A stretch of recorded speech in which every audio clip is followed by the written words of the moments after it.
Hello दोस्तों, मैं हूं आपका दोस्त प्रदीप। और आज की ये वीडियो स्टार्ट करने से पहले मैं आप सभी से ये कहना चाहता हूं कि जिन लोगों ने अभी तक इस चैनल को सब्सक्राइब नहीं किया है, प्लीज़ वो पहले सब्सक्राइब कर दें और बेल आइकन को भी प्रेस कर दें, जिससे कि उनको लेटेस्ट अपडेट और नोटिफिकेशन मिलती रहे। सो गाइज, आज हम इस वीडियो में पढ़ने वाले हैं सेक्शन नंबर 13 सबसेक्शन 1। यस, अभी तक हमने पढ़ा सेक्शन नंबर 12, जो कि क्या था, सिर्फ और सिर्फ इंडिया में जो रिसिपेंट और सप्लायर होते हैं उनके बारे में सारी इन्फॉर्मेशन जो भी थे हमने सब कुछ ये पढ़ लिया। नाउ अब हम पढ़ने वाले हैं आउटसाइड इंडिया के बारे में।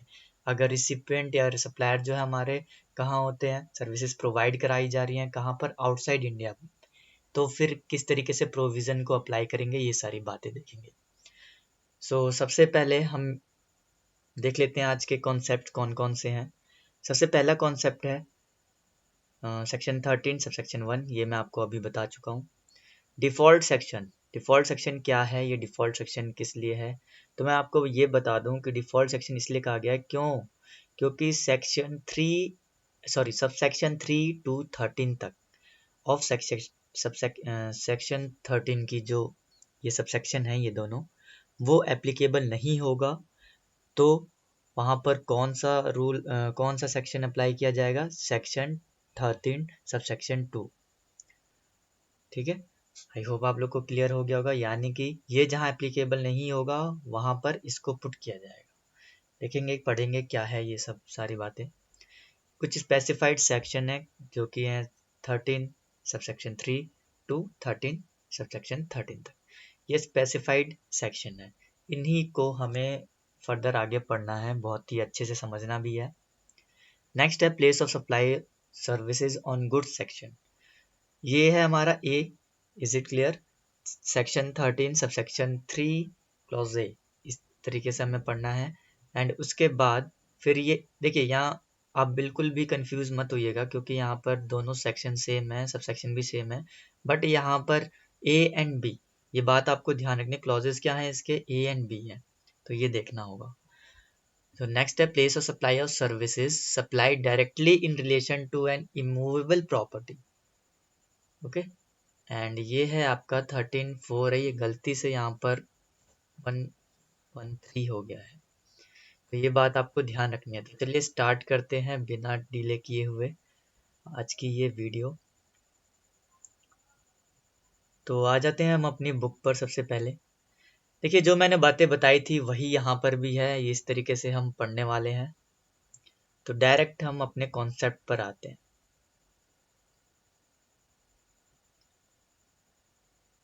देखिए क्या है डिफ़ॉल्ट सेक्शन, इसके बारे में हम समझ लेते हैं। Place of supply of services, the default section, section 13 subsection 2 of IGST act. ये बात ध्यान रखनी है आपको। Location of service receiver is available in the ordinary course of business. Ordinary course of business होगा रिसीवर का, ये बात भी ध्यान रखनी है। लोकेशन जो है क्या होना चाहिए, बिजनेस होना चाहिए। अगर है तो क्या होता है, अगर नहीं है तो क्या होता है, ये सारी बातें जाने।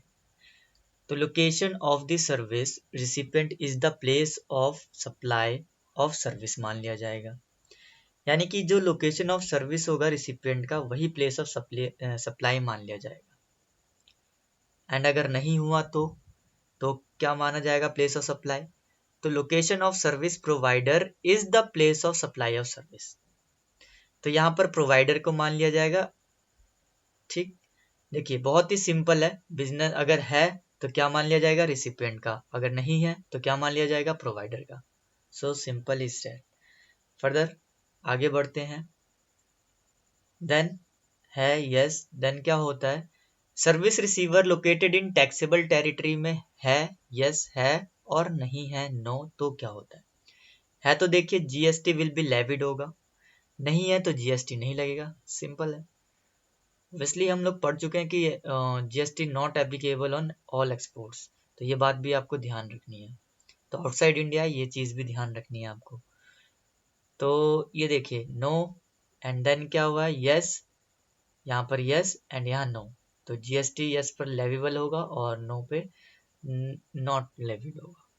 तो ये बात ध्यान रखनी है। और यहाँ ये भी बात ध्यान रखनी है कि जीएसटी पे कौन करेगा, यहाँ पर सर्विस रिसीवर एंड यहाँ पर सर्विस प्रोवाइडर।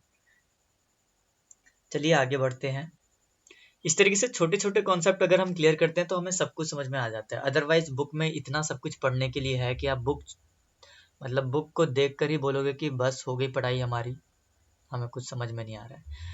सो मैं बस आपसे यही बात बोलूँगा कि कॉन्सेप्ट को ऐसा कर लीजिए कि आपको बिल्कुल कॉन्फिडेंट रहिए। कहने का मतलब ये है, छोटे छोटे कॉन्सेप्ट लीजिए और उसको क्लियर कीजिए।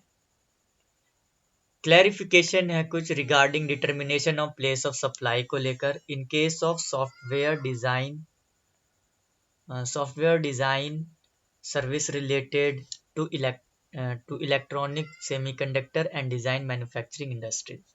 तो यहाँ पे एक शॉर्ट फॉर्म है ESDM, electronic semiconductor and design management. तो ये बात भी आपको ध्यान रखनी है। देखिए क्या होता है इस केस में। In context where service provider is involve in a composite supply of software development and design for integrated circuits, electronically testing of software on sample prototype hardware is often an ancillary supply. देखिए किस contact की बात कर रहा है, software development, ये सारी चीजें, circuits, electronic testing software, prototype hardware, ये सारी चीजें। तो whereas chip design software development is the principal supply of service provider, जहां पर ये होगा वही। तो क्या कह रहा है कि the service provider is not involved in software testing alone as separate service. The testing of software design is aimed at improving the quality of software design and is an ancillary activity. अगर ये सब क्या है, ये इस activities में involve है तो क्या होता है हमें ये जानना है। The entire activity needs to be viewed as one supply and accordingly treated for the purpose of taxation. यानी कि अगर ऐसा काम होता है तो उसको क्या मान लिया जाएगा, एक ही सप्लाई मान ली जाएगी। Artificial section of the contract of composite supply is not provided in law. These cases are fact based पर हैं and each case should be examined for the nature of supply contracted. Therefore, it is clarified that the place of supply of software designed by supplier located in taxable tax territory to service recipient located is non-taxable territory by using sample prototype kits is composite supply. तो देखिए इसको composite supply मान लिया जाएगा where such testing and ancillary supply is location of service recipient as per the section this. Provision of the section 13(3)(a) of do not apply separately determining the place of। देखिए place of supply के लिए क्या माना जाएगा। अब question ये arise हो रहा है, प्लेस ऑफ सप्लाई किसे लिया जाए जब इस तरीके से सप्लाई होगी। तो यहाँ पर क्या बताया गया कि अगर टैक्सेबल टेरिटरी होता है to service recipient located in non taxable territory by using sample prototype, तो कंपोजिट सप्लाई मान ली जाएगी। ठीक है, तो ये बात आपको ध्यान में रखनी है। और यहाँ कौन सा प्रोविजन अप्लाई नहीं होगा ये भी बात आपको ध्यान रखनी है। सो आई होप आप लोग को अच्छे से क्लियर हो गया होगा। तो नेक्स्ट बढ़ते हैं हम अपने नेक्स्ट प्रोविजन की तरफ। Supply place of supply services on goods, section 13 subsection 3 clause A of IGST act. Nature of service कैसा है, in respect of goods that are made physically available by the receiver to the service provider in order to provide the service. देखिए कहना क्या चाह रहा है कि आपको किसी गुड्स की सर्विस लेनी है तो गुड्स का फिजिकली रिप्रेजेंटेशन होना जरूरी है, यानी कि वो फिजिकली अवेलेबल होना जरूरी है। तो उस टाइम पर क्या लेंगे आप, place of supply, location where the supply are actually perform, जहां पर एक्चुअली परफॉर्म की गई है वही मान लिया जाएगा। Next, service provided by way of electronic means in relation to tangible goods. अगर इस तरीके से सर्विस प्रोवाइड की जा रही है तो क्या प्लेस ऑफ सप्लाई लेंगे हम, actual location of the goods, जहां पर वो गुड्स है उसी को मान लिया जाएगा क्या, place of supply. I hope आप लोगों को क्लियर हो गया होगा ये। अब ये कहाँ एप्लीकेबल नहीं होगा ये भी जान लेते हैं। दो कंडीशन है, if goods are to be temporarily imported into India for repairs only as against repair and are exported after repairs. तो ये बात आपको ध्यान रखनी है, मोस्ट इंपॉर्टेंट चीज़ है। यहाँ पर इंपोर्ट किया जा रहा है इंडिया में रिपेयर के लिए एंड फिर फर्दर एक्सपोर्ट किया जा रहा है, तो ये सेक्शन एप्लीकेबल नहीं होता। Without being put to any other use in India then that which is required for such repair. और कोई यूज भी नहीं होना चाहिए, सिर्फ और सिर्फ क्या होना चाहिए, रिपेयर ही होना चाहिए। अमेंडमेंट क्या है?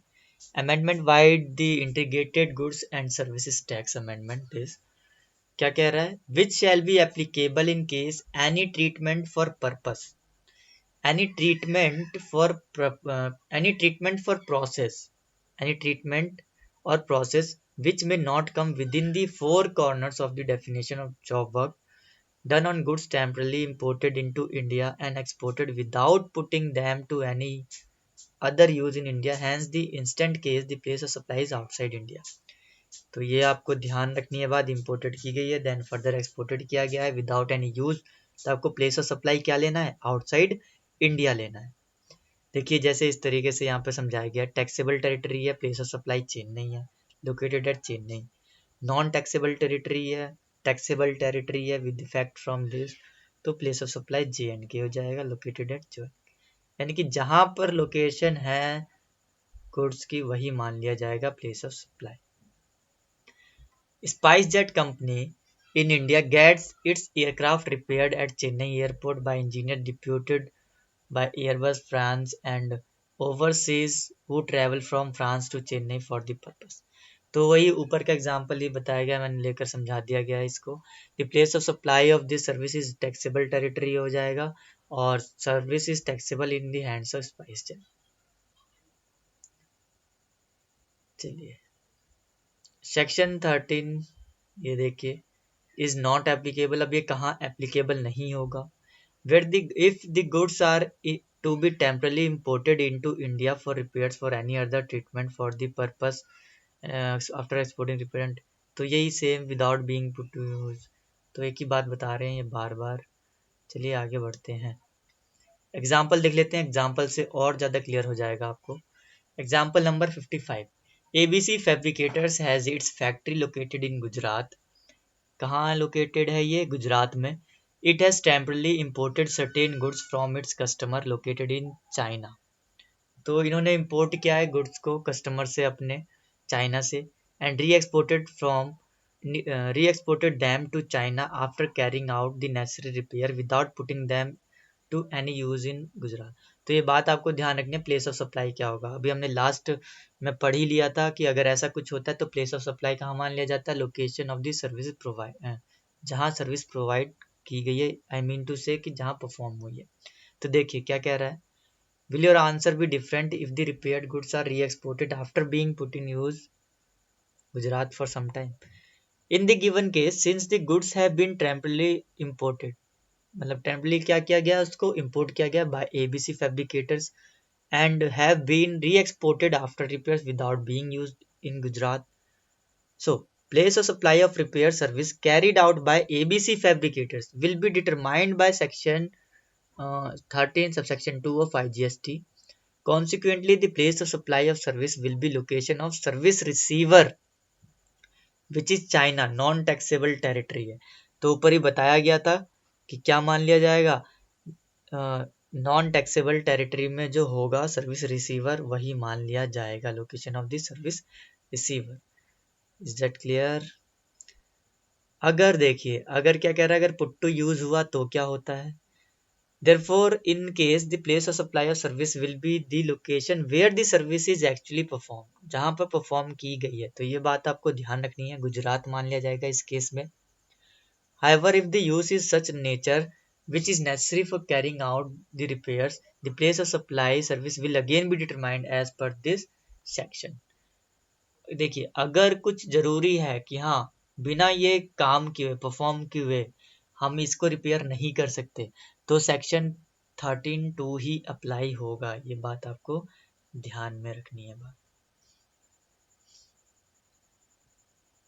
सेक्शन 13(3) सबसेक्शन जो है हमारा 3 है, क्लॉज बी। इसमें देखिए किस तरीके से होता है, नेचर ऑफ सर्विस क्या होती है और प्लेस ऑफ सप्लाई क्या लेना पड़ेगा। Services supplied to an individual को सप्लाई की गई है, represented either as the service receiver और a person acting on behalf of the receiver which require physical presence of the recipient or the person acting on his behalf with the supplier for the supply of services. तो क्या माना जाएगा place of supply? Location where the services are actually perform. बहुत simple है। On the behalf पे भी अगर काम कर रहा है तो ये भी आपको ध्यान रखना है, ठीक है। A famous actress went to London गए, एक्ट्रेस है, लंदन गए, ठीक है, and avail cosmetic and plastic surgery service for her nose. Find the place of supply of service, whether GST is liable to पे।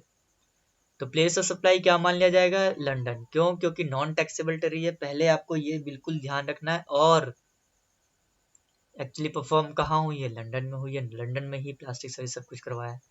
GST will is not liable to pay, ये भी आपको बात ध्यान में रखनी है। तो अब आगे बढ़ते हैं। Place of supply of services supplied directly in relation to an immovable property, section 13 subsection 4। इससे पहले मैं आपको हमारे टॉपिक्स जो थे आज के क्या क्या करने थे कवर्ड, वो हम देख लेते हैं।